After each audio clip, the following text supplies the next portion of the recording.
भगवान का दर्शन करना शुरू कर देना चाहिए। सबसे पहले तो किसी से घृणा ना करो। किसी से क्या ना करो मेरी माँ? क्या ना करो? घृणा ना करो। सबसे क्या करो? प्रेम करो। सबसे प्रेम करो। किसी से घृणा ना हो, किसी से द्वेष ना हो, किसी से ईर्ष्या ना हो। आप लोग ना अपने दिल को गंदा कर लेती हैं, अपने अंतःकरण को, हृदय को गंदा कर लेते हैं। कैसे? घृणा करके। पड़ोसी से घृणा है, जलन है, वो इतना क्यों बढ़ रहा है? तुम्हारे जलने से होगा क्या? होगा? कहते हैं हर व्यक्ति अपने ही भाग्य का खाता है, अपनी ही श्वास लेता है, आपकी श्वास नहीं लेता। आपके भाग्य का तो कोई नहीं खाता, तो फिर क्यों उसके बारे में सोचना? उससे घृणा ना करो, प्रेम करो। ठीक है, ईश्वर की बड़ी कृपा है उसके ऊपर, उस कृपा का दर्शन करो। जलने से क्या होगा? समाज में ना लोग जलते बहुत है एक दूसरे को देख करके। ये जलने का भाव बहुत गलत है। जब तक आप जलते रहेंगे तो जलते दूसरों से नहीं है। सच्ची बात तो यह है कि जलने वाला अपने आप को ही ज़्यादा जलाता है, अपने आप को ही जला डालता है घृणा कर करके। इसलिए ना काहू से दोस्ती, ना काहू से बैर, कबीरा खड़ा बाजार में, सबकी चाहे खैर। सबकी खैर अर्थात सब सुखी रहें। सर्वे भवन्तु सुखिनः, सर्वे सन्तु निरामया, सर्वे भद्राणि पश्यन्तु, मा कश्चित् दुख भाग् भवेत्। हे प्रभु सर्वे भवन्तु, हे ईश्वर। हम भारतवासी ना प्रार्थना कितनी बढ़िया करते हैं, हे प्रभु सब सुखी रहें। ये नहीं कहते कि केवल हम सुखी रहें, हम तो ये भी कहते हैं कि पाकिस्तान भी सुखी रहे। सर्वे भवन्तु सुखिनाम है तो वो भी आता। हम तो ये भी कहते हैं कि अमेरिका सुखी रहे। हम तो ये कहते हैं कि जापान, लंदन भी सुखी रहे, पेरिस भी सुखी रहे। हम तो कहते हैं कि सब सुखी, चींटी से लेके हाथी तक। सर्वे भवन्तु, हे ईश्वर सबको सुखी, सबको सद्बुद्धि देना, सबको विवेक देना, कोई किसी से घृणा ना करे, कोई किसी से द्वेष ना करे। हम तो ये भाव रखते हैं। हमारा भारत, हमारा कल्चर, हमारा शास्त्र, हमारे गुरुजन हमें यही सिखाते हैं, सर्वे भवन्तु सुखिनः, सब सुखी रहें।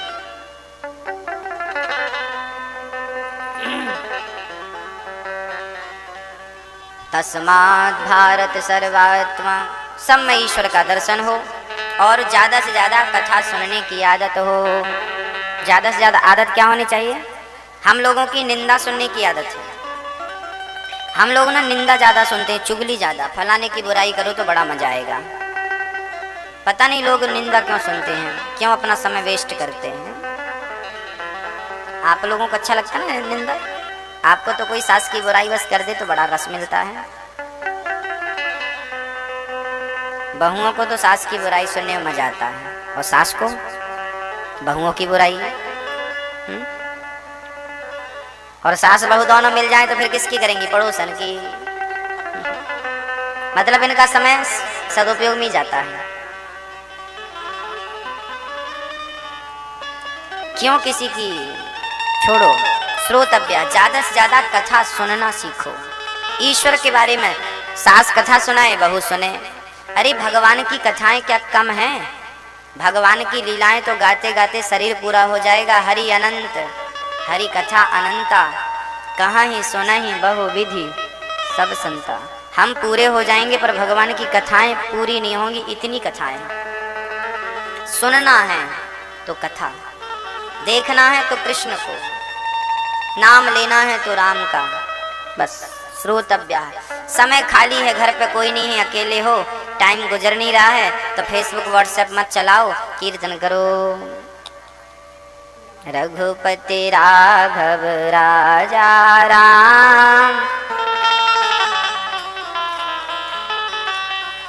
सीताराम सीताराम।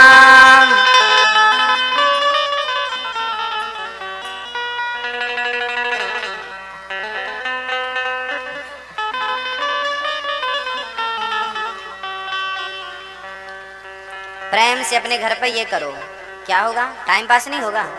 अरे हम तो कहते हैं टाइम तो पास हो ही जाएगा, जिंदगी भी सफल हो जाएगी, उद्देश्य की पूर्ति हो जाएगी। तो समय मिले रह जाती है। प्रेम से कीर्तन जी कहते हैं जिससे भगवान में मन, जिसे भगवान की भक्ति और प्राप्ति करना हो उसे तो अपने मन को कंट्रोल करना पड़ेगा। जितासनो जित श्वासो जित संगो जितेंद्रिय। सबसे पहले तो अपने मन को कंट्रोल करो, मन को साधो। ये जो मन बहुत भटकता है ना, यहाँ वहाँ यहाँ वहाँ, पहले तो इसको कंट्रोल करो। आप कंट्रोल कर सकते हैं, कर सकते हैं कि नहीं? कौन कौन कर सकता है अपने मन को अपने वश में? कर सकते हैं। यदि आप कर सकते हैं तो बिल्कुल मैं कहता हूं 100% सही कह रहे हैं। करने वाला क्या नहीं कर सकता? हाँ? करने वाला क्या असंभव है बताइए? लहरों से डरकर नौका पार नहीं होती, और कोशिश करने वालों की फिर क्यों हार गए आप? मन को ही तो वश में करने को कह रहा हूं, कोई पहाड़ पेलने को थोड़ी कह रहा हूं कि इस पहाड़ को उठा के यहाँ रखने को नहीं कह रहा हूं।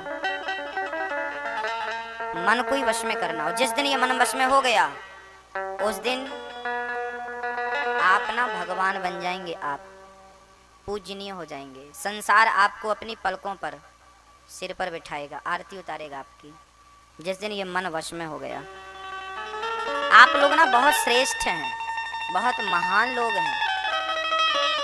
कुत्ता बिल्ली पशु पक्षी से हम लोग कितने श्रेष्ठ हैं कि नहीं? शेर इतना बलवान होता है, लेकिन शेर से भी ऊंचा मनुष्य है। हाथी इतना बड़ा होता है, लेकिन हाथी से भी बड़ा कौन है? मनुष्य। हाथी को भी अपने वश में मनुष्य कर लेता है, शेर को भी अपने वश में मनुष्य कर लेता है। कौन सा जीव जंतु है जिसे मनुष्य ने अपने वश में ना किया हो? ये इंसान मनुष्य ऐसा है, 84 लाख योनियां इसके अंडर में है।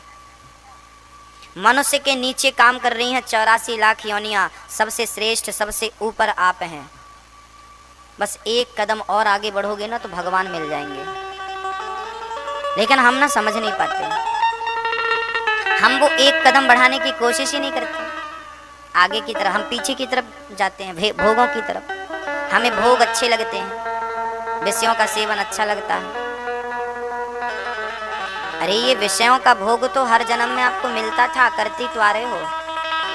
84 लाख योनियों में ऐसी कौन सी योनि है जिस योनि में विषयों का भोग ना हो, विषय वासना ना हो? ये तो बताओ। क्या कुत्ते बिल्ली भोग नहीं भोगते? क्या पक्षी पशु भोग नहीं भोगते? क्या वो पेट भर के खाते नहीं हैं? क्या वो नींद भर सोते नहीं हैं? 84 लाख योनियों में किसी को देख लो, आप लोग सोते हैं तो वो लोग सोते हैं, पशु हो पक्षी हो जीव हो। आप लोग खाते हैं, वो लोग खाते हैं। आप लोग बच्चे पैदा करते हैं, पशु पक्षी भी बच्चे पैदा करते हैं।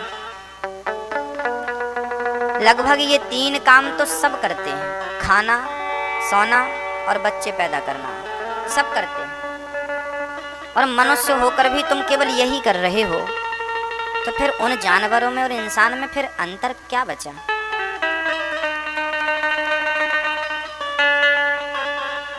अंतर बहुत है। आप बहुत श्रेष्ठ हैं। आपके पास जो क्षमता है ना, वो जीव जंतु पशु पक्षी के अंदर नहीं है।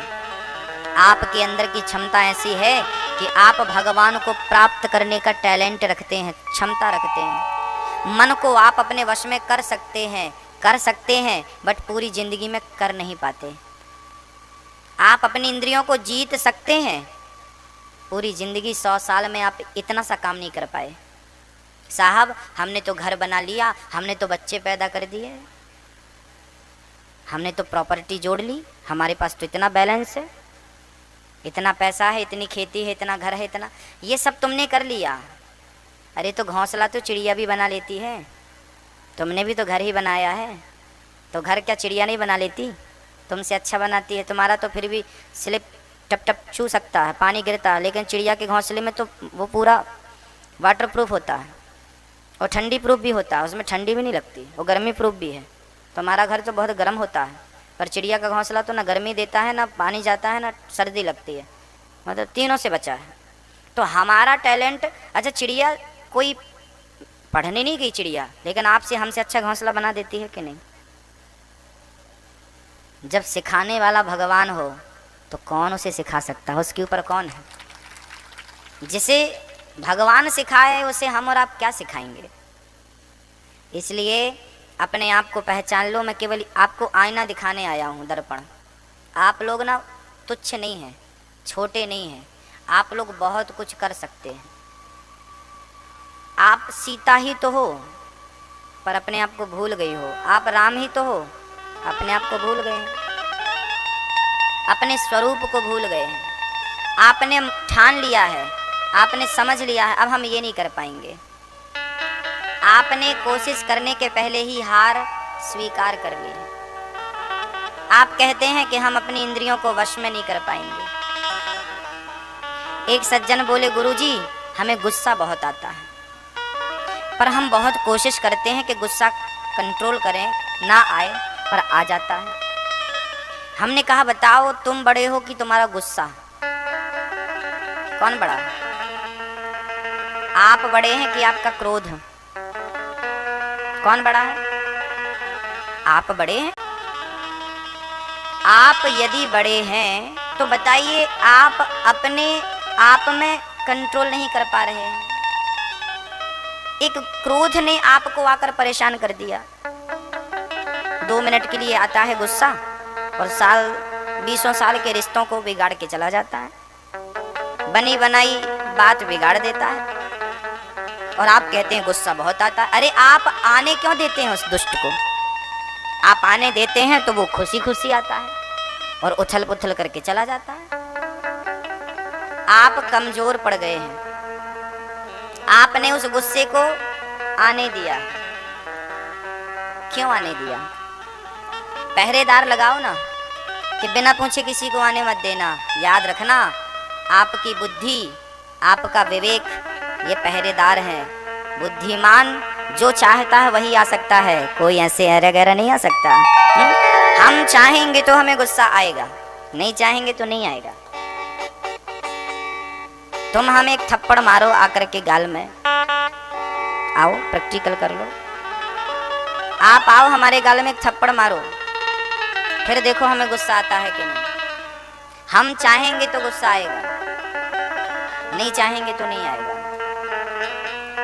हम और आप कोई अलग अलग नहीं है कि आप छोटे हैं मैं बड़ा हूं ना, आप और हम एक ही हैं। एक रत्ती अंतर नहीं है आप में, स्वामी विवेकानंद जी में और आप में कोई अंतर नहीं है। अरे हम तो कहते हैं भगवान राम, और आप लोगों में एक रत्ती भर का अंतर नहीं है। अंतर क्या है? एक पत्थर, बड़ा सा, इतना बड़ा पत्थर उठा लो, वो पत्थर ही तो है। लेकिन कोई कलाकार छेनी उठाए और हथौड़ी उठाए और पत्थर का जो ऊपर का छिलका है उतार दे और एक मूर्ति का आकार दे दे, तो पत्थर से मूर्ति निकल जाती है ना, आकार ऊपर की छिलाई कर देगा तो मूर्ति आ जाएगी। तो मूर्ति कहीं बाहर से लाया तो नहीं, मूर्ति तो ऑलरेडी उस पत्थर में थी। जो ऊपर का आवरण था उसी को तो हटाया है। मूर्तिकार करता क्या है? जो ऊपर का आवरण होता है उसे हटा देता है तो मूर्ति तैयार हो जाती है। ऐसे ही जैसे उस पत्थर के अंदर मूर्ति छिपी है, बस आवरण हटाने की जरूरत है, ऐसे तुम्हारे अंदर तो राम छिपा है, ये अंदर की वासनाएं हटाने की जरूरत है। ये आवरण जिस दिन हट गया तो आप तो राम ही हो। राम 2 कदम आगे थे, तुम 2 कदम पीछे हो, ये सोचना मूर्खता है। आप सब राम हो, और यहाँ जितनी हमारी माँ बहन बैठी हैं सब सीता हैं। पर आपने अपने आप को पहचाना कब? पहचाने बिना ही मर जाओगे। पहचान ना सके कि तुम कौन थे। कौन था मैं? गोस्वामी तुलसीदास जी कह रहे हैं, ईश्वर अंश। देखना हमारी परिभाषा गोस्वामी तुलसीदास, मेरी बात मत मानो, गोस्वामी जी की मानो। श्री गोस्वामी जी कहते हैं ईश्वर अंश। हम कौन हैं? हम कौन हैं? हम ईश्वर अंश, जीव अविनाशी, चेतन अमल सहज सुख राशि। ईश्वर अंश, जीव अविनाशी, चेतन अमल सहज सुख राशि। हम ईश्वर के अंश हैं, जीव हैं, अविनाशी। हम कभी मरते नहीं हैं, हमारा कभी नाश नहीं होता। जरा बताओ मैया जी, आप लोग मरोगी कि नहीं? भैया जी आप बता दो, आप लोग मरोगे कि नहीं? मरेंगे। लेकिन आज हम इससे थोड़ी ऊपर की बात कर रहे हैं, आप समझ पाए तो मैं करूं। शास्त्रों की बातें हैं, जरा जटिल हैं, गंभीर हैं, पर आप अच्छे श्रोता हैं इसलिए सुनाता हूं। ऐसा है कि हम लोग कहा करते हैं कि फलाना मर गया। देखो सच्चाई तो यह है कि किसी की मृत्यु होती ही नहीं है। सच्चाई तो यह है कि दुनिया में कोई मरता ही नहीं। अरे महाराज जी कैसे कह रहे हो? हाँ फलाने तो मर गए ना। इसका उत्तर ध्यान से सुनना। हमारा जो शरीर है ना मैया, ये 5 चीजों से मिलकर बना है। पृथ्वी, जल, वायु, अग्नि, आकाश। इन 5 चीजों से मिलकर क्या बना मैया? ओ मेरी माँ, हो गई पंचायत आपकी? अब सुन लो, हो गई हो तो बैठ जाओ शांति से। वो खेलता रहेगा बच्चा, तुम कहाँ तक लिए बैठे रहोगे उसको? कथा सुनो। ओ मैया, वो खेलता कहीं नहीं जाएगा, हम देख रहे हैं उसको। हो गई फुर्सत आपको काम से? अब है समय आपके पास? कुछ और बचा हो पंचायत के लिए तो कर लो, फिर कथा सुना देंगे। अब ध्यान से सुनना।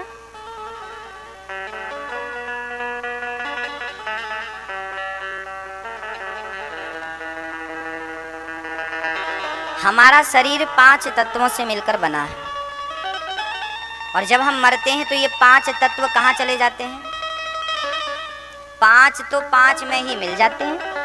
शरीर को आप लोग जला देते हैं या गाड़ देते हैं, तो ये आग, आग में चली गई, पृथ्वी, पृथ्वी में हो गई अग्नि, अग्नि में वायु, वायु में जल, जल में। 5 से बना था, मिट्टी से घड़ा बना था, घड़ा टूट गया, तो घड़ा टूटा तो कहाँ चला गया? मिट्टी में मिल गया। शरीर मिट्टी का था, मिला, मर गए, मिट्टी में मिल गए। अब मरा कौन? भाई ये तो 5 का था, 5 में चला गया, मरा थोड़ी है। 5 में जमा हो गया, खत्म। आत्मा रही तो परमात्मा में मिल गई। मरा कौन? कोई मरा ही नहीं, अफवाह है ये, मर गए, कोई नहीं मरता। अच्छा एक लड़की पितावली की, इंदौर में शादी कर दो उसकी, इंदौर में शादी हो गई, तो लड़की गांव छोड़ करके इंदौर जाएगी कि नहीं? ससुराल जाएगी। अरे हर लड़की का मायका छूट जाता है कि नहीं? बोलो, छूट जाता। जैसे लड़की पली बढ़ी, खेली खाई, जिस आंगन में खेली खाई पली बढ़ी, उस आंगन को छोड़कर ससुराल चली गई। ऐसे ही हम मरते नहीं हैं, अभी तक हम अपने मायके में हैं, और मरने का अर्थ है मायके से विदा होकर ससुराल चले जाएंगे। सदा सदा के लिए ससुराल चले जाएंगे, जहाँ से वापस नहीं आना पड़ेगा। और वही ससुराल जाने को लोग कहते हैं मर गया। मरा नहीं पागल, ससुराल चला गया। जहाँ से आया था वहीं तो चला गया, और गया कहाँ ये तो बताओ। गीता में ये बात लिखी है, वासांसि जीर्णानि यथा विहाय। जैसे हम पुराना कपड़ा त्याग देते हैं, नया वस्त्र धारण कर लेते हैं, ऐसे आत्मा पुराना शरीर छोड़कर नया शरीर अर्थात नया वस्त्र धारण कर लेती है। मरती थोड़ी है, मरता थोड़ी है, जाता नहीं कोई दुनिया से दूर चल के, मिलते हैं सब यहीं पर कपड़े बदल बदल के, सब यहीं मिलेंगे आपको। ये जो हमारी माताएं बैठी हैं ना, आप लोग बैठे हैं, आप लोग ना पिछले जन्म में भी कुछ थे। हाँ कुछ थे। ये दादाजी की तस्वीर रखी है, हमारे श्री राम नरेश जी की दादाजी की तस्वीर है। ये दादी जी हैं है? अब ये कहाँ होंगे? ये तस्वीर देखो इनकी, ये कहाँ होंगे? इनका भी कहीं ना कहीं जन्म हो गया होगा और ये 15-20 साल के होंगे या 2-4 साल के बालक होंगे, खेल रहे होंगे, कहीं खा रहे होंगे। हो सकता है आपके गांव में पैदा हुए हो। फिर से माया का पर्दा ऐसा पड़ा है कि हम लोगों को पहचान कहाँ पाते हैं। भाई जो जाएगा आएगा, आएगा। श्री सुखदेव भगवान कहते हैं भजन करने वाले को ज्यादा संग्रह नहीं करना चाहिए, प्रेम से जितना ईश्वर ने दिया उसमें संतुष्ट रहना चाहिए। जब जमीन पर सोने से काम चलता है तो पलंग का प्रयास नहीं करना चाहिए। कहते हैं जितना चादर हो उतना ही पांव पसारो। हाँ तो जब जमीन पर सोने से काम चलता है तो पलंग की व्यवस्था क्यों करें? तो फिर महाराज जी खाने को तो बर्तन रखने पड़ेंगे। बोले ना ये अंजलि है, हाथ में लो, यहाँ दाल चावल जो भी है खाओ, इसी में रखो, इसी से खाओ। कर ही पात्र हो जिनके। हमारे देश में एक संत हुए हैं स्वामी श्री करपात्री जी महाराज। कौन हुए हैं? 1947 15 अगस्त 1947 को हमारा देश आजाद हुआ। आजाद हिंदुस्तान में पहली बार जेल में जाने वाले व्यक्ति का नाम है करपात्री जी महाराज। आजाद भारत में पहली बार इंदिरा गांधी ने स्वामी श्री करपात्री जी को उठाकर जेल में डाल दिया था। तो करपात्री जी ने कोई गुनाह किया होगा? हाँ उनने गुनाह किया था। उनने इंदिरा गांधी से कहा था कि गौ हत्या बंद कर दो। गौ हत्या बंद करने की मांग उठाई थी करपात्री जी ने। इंदिरा गांधी ने नहीं मानी और 10,000 साधुओं को उठाकर जेल में डाल दिया था। स्वामी श्री करपात्री जी उसके अधिष्ठात्र थे। इंदिरा गांधी भी नहीं चाहती थी कि गौ हत्या बंद हो। चाहती तो इंदिरा गांधी सब कर सकती थी और चुनाव जिताया ही इंदिरा गांधी को स्वामी करपात्री जी ने था। करपात्री जी के पास पहले घुटने टेक के आई कि हमें चुनाव जिता देना गुरुजी, लाज रख लेना। स्वामी जी ने कहा था कि हम चुनाव जिता देंगे तुम्हें, अपने शिष्यों से कह देंगे कि तुम्हारा सपोर्ट करें, लेकिन तुम्हें एक शर्त पर गौ हत्या बंद करनी पड़ेगी। वादा कर लिया था इंदिरा गांधी जी ने कि हाँ हम गौ हत्या बंद करेंगे। जीत गई। उसके बाद स्वामी जी ने 15 दिन 20 दिन 1 महीना 6 महीना इंतजार किया। उसके बाद जब कोई सुनवाई नहीं हुई तो 500 गाय और हजारों साधुओं को लेकर के स्वामी करपात्री जी महाराज सांसद भवन का घेराव करने के लिए चल पड़े। आगे गौ माता और पीछे साधु। स्वामी श्री करपात्री जी महाराज जब सांसद का घेराव करने पहुंचे और इंदिरा गांधी को पता चला कि बाबा जी घेराव करने आ रहे हैं गाय को लेकर, साधुओं को लेकर, हमारी तो बड़ी बदनामी हो जाएगी, तब इंदिरा गांधी ने साधुओं पर और गायों पर गोली चलवा दी। हजारों साधु मारे गए थे, साधुओं का कत्ल हुआ था और गाय भी मारी गई थी। तब स्वामी श्री करपात्री जी महाराज ने श्राप दिया था इंदिरा गांधी को, जाओ मैं तुम्हें श्राप देता हूँ, तुमने गायों की हत्या करवाई है, तुमने संतों पर गोली चलवाई है, जाओ मैं तुम्हें श्राप देता हूँ, अब तुम्हारे सर्वनाश का समय बहुत निकट है। और याद रखना भक्तों, जिस दिन गौ माता पर गोली चलवाई थी इंदिरा गांधी ने, वो दिन गोपाष्टमी का दिन था। स्वामी जी ने कहा था कि बस यही समय तेरे नाश का समय निकट होगा। तो याद रखना, जब इंदिरा गांधी मरी थी उस दिन भी गोपाष्टमी था। राजीव गांधी जब मरे थे तो भी गोपाष्टमी था। संजय गांधी मरे थे तो भी गोपाष्टमी था। इनका सर्वनाश गोपाष्टमी के दिन ही होगा, निश्चित होगा। संतों का श्राप है ये। स्वामी श्री करपात्री जी ने श्राप दिया था। इतिहास गवाह है ये, मैं अपने मन से नहीं बोल रहा हूं। इतिहास के पन्नों को उलट लेना, सब मिल जाएगा।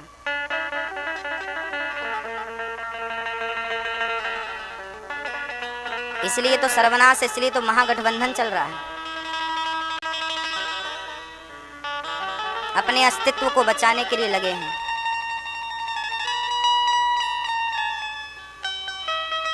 स्वामी श्री कल्पात्री जी आजाद भारत के पहले व्यक्ति थे जिन्हें जेल में डाला गया था।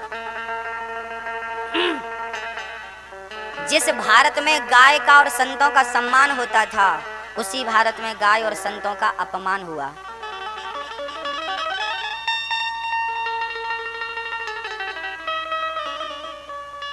उसके बाद 1 वर्ष भी इंदिरा गांधी रह ना सकी थी। इसलिए भक्तों से और भक्तों के, भगवान के भक्तों से देखो पंगा ना लेना, क्योंकि भगवान से तुम दुश्मनी करोगे तो भगवान माफ कर देगा, पर भगवान के भक्तों से दुश्मनी करोगे तो भगवान कभी माफ नहीं करेगा। भगवान के भक्तों से जरा बच के रहना रे बाबा। जमीन, वो करपात्री जी महाराज कैसे संत थे, मैं आपको उनको विलक्षण चरित्र बताऊं। स्वामी श्री करपात्री जी महाराज अपने हाथ पे ही दाल चावल सब्जी रोटी लिया करते थे, जो भी मिल जाए वो हाथ में लिया करते थे और हाथ में ही रखकर खाया कर, इसलिए उनका नाम पड़ा करपात्री। कर ही, कर मीन्स हाथ, कर ही पात्र हैं जिनका, उन्हीं का नाम है करपात्री। उच्च कोटि के संत थे साहब, बहुत ब्रह्मनिष्ठ थे, कहते हैं भगवान शिव के अवतार थे, बड़े विद्वान थे। धर्म संघ की आपने स्थापना करी है, जिस धर्म संघ में आज बड़े बड़े विद्वान निकल रहे हैं पढ़ पढ़कर, जहाँ वेदों का अध्ययन, व्याकरण का अध्ययन कराया जाता है, ज्योतिष का अध्ययन। काशी में और वृंदावन में बड़ी शाखाएं हैं धर्म संघ विद्यालय की। उस विद्यालय की स्थापना स्वामी श्री करपात्री जी ने की थी।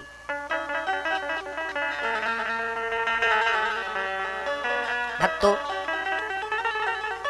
अधिक संग्रह करने से सुखदेव जी मना करते हैं, बोलते हैं ज्यादा मत संग्रह करो, ज्यादा संग्रह करोगे तो तुम्हारा मन विषयों में ही लगेगा।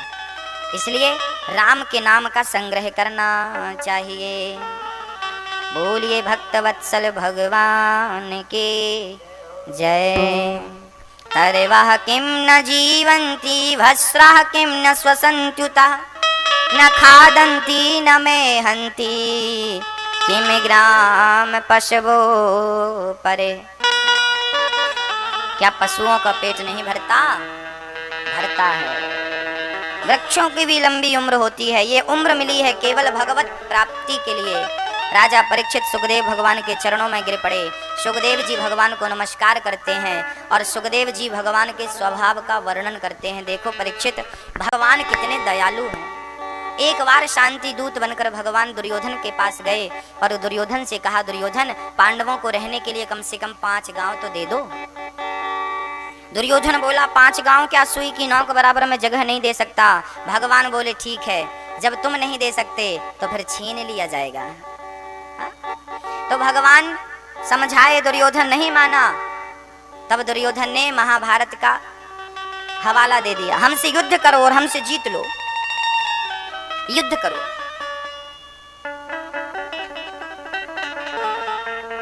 अब भगवान से लड़ने लगा दुर्योधन। पितामह ने समझाया, ये भगवान है, अतिथि है, इनके साथ तो अच्छा व्यवहार कर। दुर्योधन ना बड़ा दुष्ट था, उसको ना व्यवहार भी करना नहीं आता था, व्यवहार कुशल नहीं था। याद रखना, गृहस्थ को ना व्यवहार कुशल तो होना चाहिए। गृहस्थियों को, हम सब गृहस्थी है ना, तो हम व्यवहार कुशल हों। हमारे घर कोई आए तो हम उससे राम राम करें, भैया जी आइए, कैसे हैं, हाल चाल पूछिए, उसको आसन दीजिए, उसको पानी दीजिए, उसको सम्मान दीजिए, आइए आइए आइए, झुक करके प्रणाम करिए। भले वो आपसे छोटा है, भले वो आपसे बड़ा है, जान का है, पहचान का है या नहीं है, हाथ जोड़ के नम्रता से आदर पूर्वक उसे बिठाइए, बुलाइए, सम्मान की। ये गृहस्थों के लक्षण है, हमारे शास्त्र बतलाते। अतिथि देवो भव, मातृ देवो भव, पितृ देवो। हमारे शास्त्र कहते हैं अतिथि भगवान के तुल्य होता है, इसलिए अतिथि का सम्मान हम गृहस्थों को करना चाहिए। वही गृहस्थ आश्रम श्रेष्ठ आश्रम है, जिस आश्रम में गृहस्थ नियम का उचित पालन हो। हम लोग तो घर में लॉक लगा के रखते हैं। वैसे जमाना तो ऐसा, मैं ये नहीं कहता कि खोल के रखो, जमाना खराब है। चोर भी घुस आते हैं, बंदूक तान देते हैं कनपट्टी पे, निकालो माल। सही आप लॉक लगा के रखें, लेकिन कभी कभी ना इस चक्कर में अच्छे लोग भी पिस जाते हैं। कभी जिसे जरूरत है उसकी भी आप मदद इस डर से नहीं करते कि हो सकता है ये भी चोरो चक्का हो, दुष्ट हो। कोई बात नहीं, हम गृहस्थ लोगों की परख होनी चाहिए, कौन उचित है कौन अनुचित है। हम तो अच्छा भाव सबके साथ रखें, हम तो केवल यही आपसे चाहते हैं अच्छे गृहस्थ बनिए। दुर्योधन भगवान को कहने लगा अब आपको हम भोजन कराते हैं, आप भोजन कर लीजिए। भगवान